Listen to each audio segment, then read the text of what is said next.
सारा न्यूजचे संपादक राम हुंडारे यांना आदर्श पत्रकार दर्पण रत्न पुरस्कार 2025 हा राज्यस्तरीय पुरस्कार प्रदान। माननीय मंत्री सूर्यकांत गवळी, कॅबिनेट मंत्री दर्जा महाराष्ट्र राज्य यांच्यासह अनेक मान्यवरांची उपस्थिती। संत रविदास सामाजिक प्रतिष्ठान महाराष्ट्र राज्य यांच्या वतीनं संत शिरोमणी गुरु रविदास महाराज जयंती महोत्सव 2025 ठाणे उल्हासनगर संत रविदास महाराज चौक खेमाणी या ठिकाणी मोठ्या थाटात व उत्साहात साजरा करण्यात आला।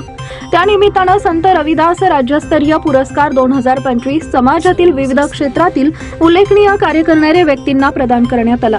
सारा न्यूजचे संपादक राम हुंडारे यांना संत रविदास सामाजिक प्रतिष्ठान महाराष्ट्र राज्याकडून संत रविदास महाराज जयंती 2025 या दिनाचं औचित्य साधून राज्यस्तरावरील आदर्श पत्रकार दर्पण रत्न पुरस्कार 2025 प्रदान करण्यात आला।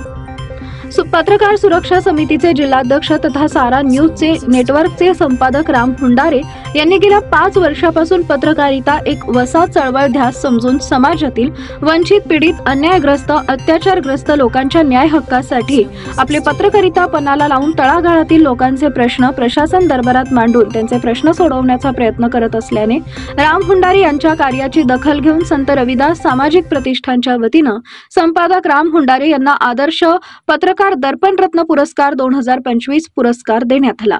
त्यांना सन्मान चिन्ह व सन्मानपत्र देऊन यावेळी सन्मानित करण्यात आले। सूर्यकांत गवळी आणि गजानन लिंबोरे हे राम हुंडारे यांना आदर्श पत्रकार दर्पण रत्न पुरस्काराने सन्मानित करीत आहेत। एकदा जोरदार टाळ्यांमध्ये त्यांचं या ठिकाणी आपण स्वागत करूया, त्यांच्या कार्याचा सन्मान करूया, गौरव करूया। त्यानंतर राम हुंडारे यांना या ठिकाणी सन्मानित करण्यात येत आहे। समाजाचे अनेक प्रश्न त्यांनी आपल्या पत्रकारितेच्या माध्यमातून मांडण्याचा प्रयत्न केला आहे। माजी मंत्री सूर्यकांत गवळी, प्रतिष्ठानचे अध्यक्ष गजानन लिंबोरे, वसईकरजी या ठिकाणी त्यांना पुरस्कृत करतायत। राम हुंडारे यांचं खूप खूप अभिनंदन।